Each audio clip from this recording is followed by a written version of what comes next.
Hi, it's Sarah Taylor. Hey, welcome to my channel. I'm really glad that you're here. What I'm going to show you today, I've got three, or actually I think four paintings total that are sort of preparation for a large 40 by 60 inch canvas.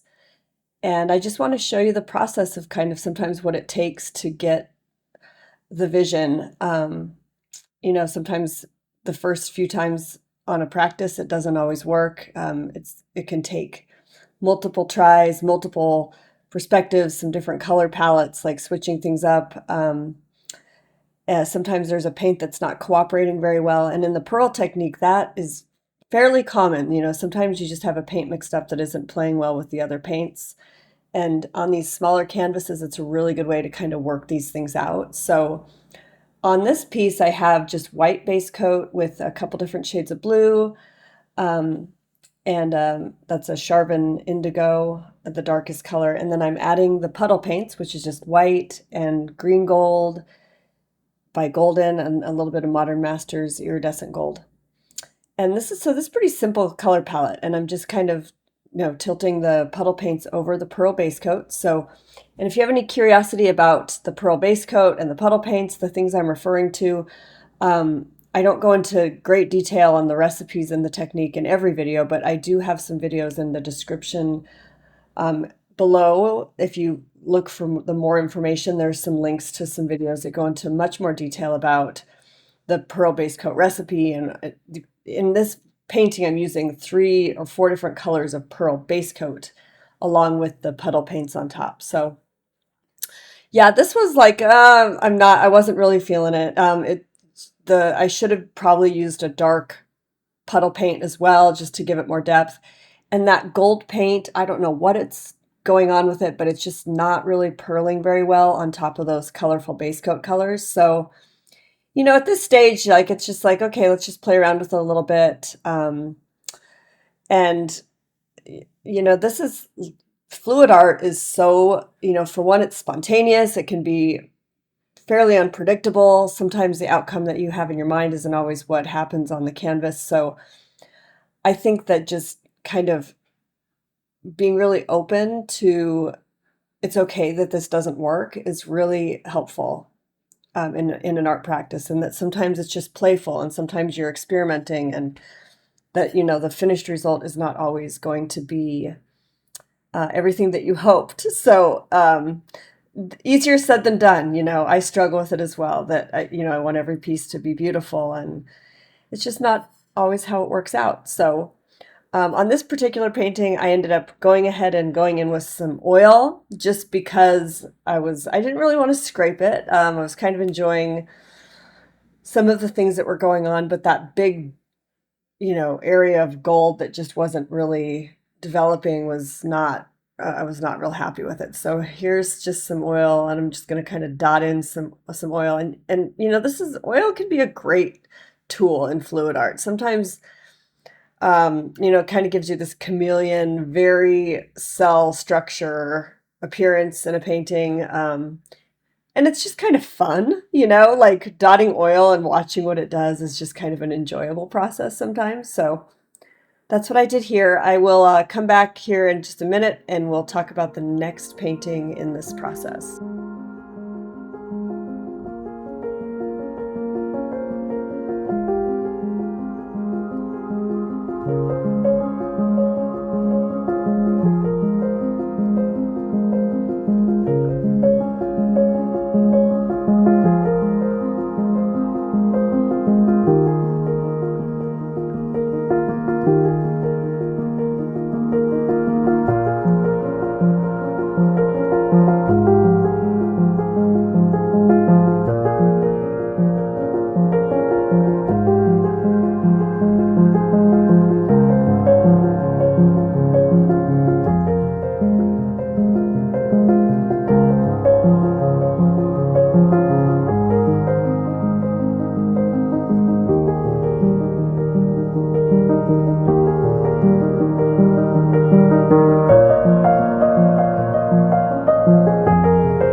Okay, so for this painting, I'm going on a little bit larger canvas, and I'm just going to paint the side and edge corner of the canvas black.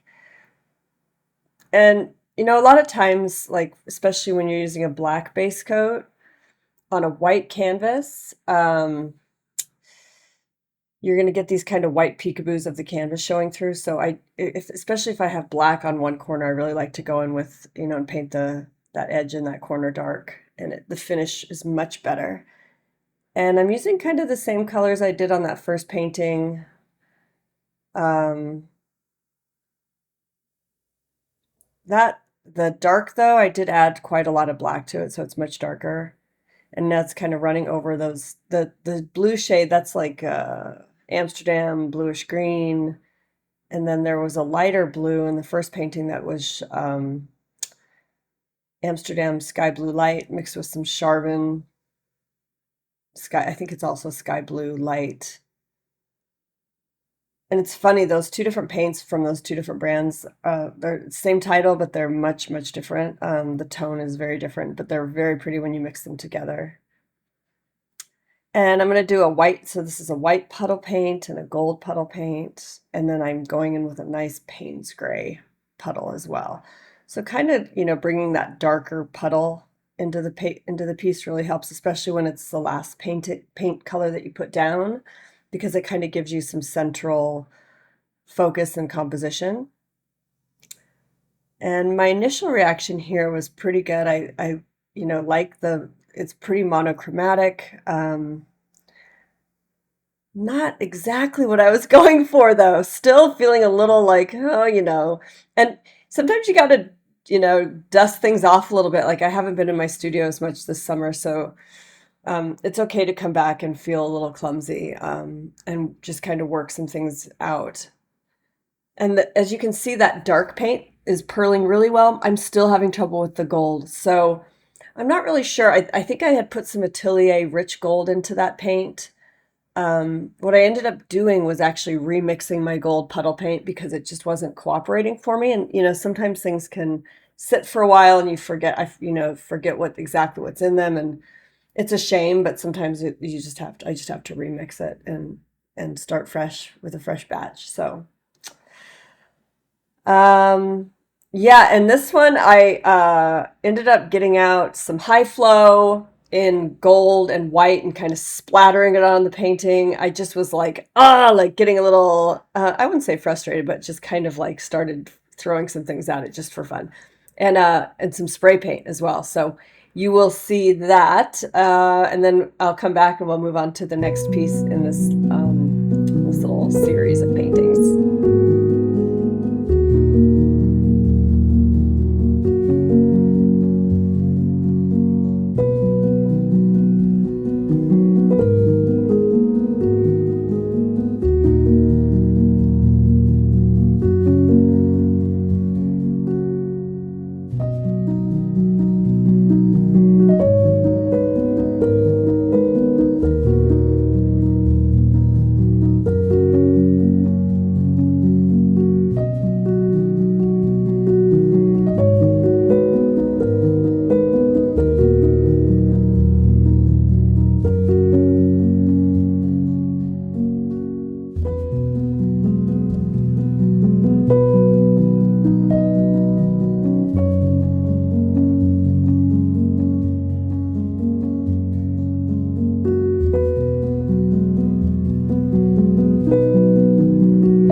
Okay, back again. Let's try this again. This is a couple days later, I remixed my gold puddle paint. I talked some more to the client. I showed him what I'd been doing, changed the color palette up a little bit, and definitely got rid of the green gold that was not working. Added in like a true black paint for the base coat, and mixed up this kind of grayish green color that he really liked that he had seen in another painting of mine. So, and I tested everything, I just really went back and went through everything and made sure everything was reacting the way I wanted it to. I started with a white base coat, and there's black, and that's that dark, it's that Charvin indigo, that's that sky blue light.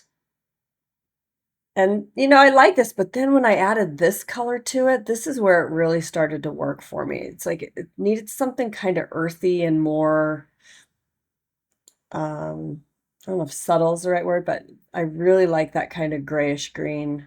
And that was some leftover paint that I kind of doctored up a little bit to get to the right color. So, at this stage, I'm really starting to think about the big canvas and what I want the composition to be like. Do I want the the colorful area running straight through it with two areas with the white sort of negative space? What is this going to really start to shape up as on the large piece? So I'll go ahead and show you this one. I wasn't in love with it. Again, I was still feeling like I wasn't quite there, so I did another one after this painting. Oh, and that was the ticket to that India Yellow by TriArt. I was using gold, but I just still wanted this kind of pop of a yellowy gold in the piece.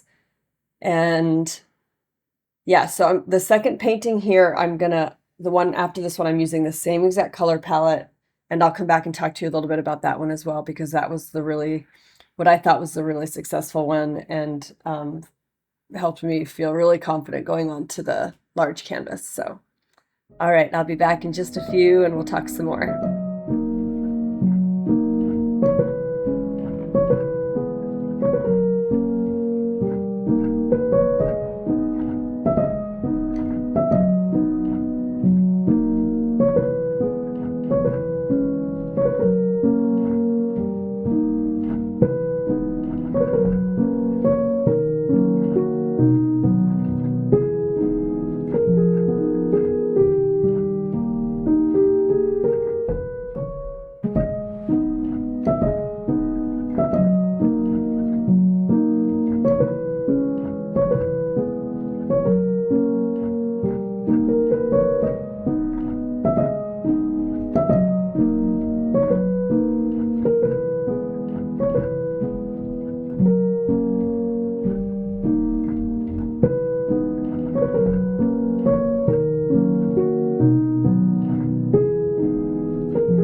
Okay, so this, I just stretched the paint out. This is that same color palette.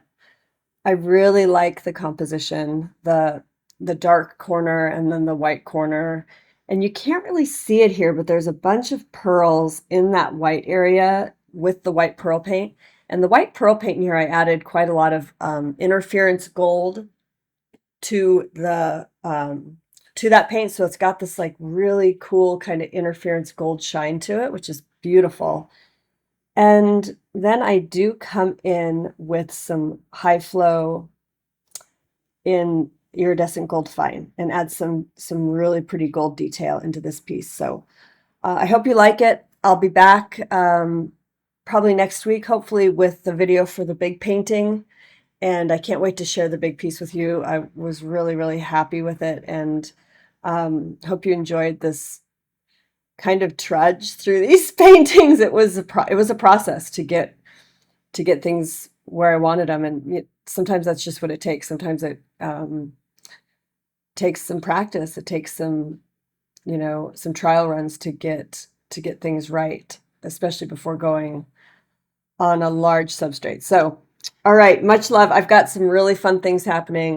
There's all sorts of links below. I've got Fluid Art Experience in Dallas next May, and then in March I'm doing another Deer Lake retreat with Fluid Art Company. Those are so much fun. I really, really had a great time last time doing that retreat. So, and yeah, my Patreon account is happening. It's I started doing a monthly kind of group Zoom chat, and that's open to anybody at any Patreon level, supporter or higher. So take great care, and if you're interested in art or teaching content or classes, just let me know, and take great care, and I'll talk to you soon. Okay, bye.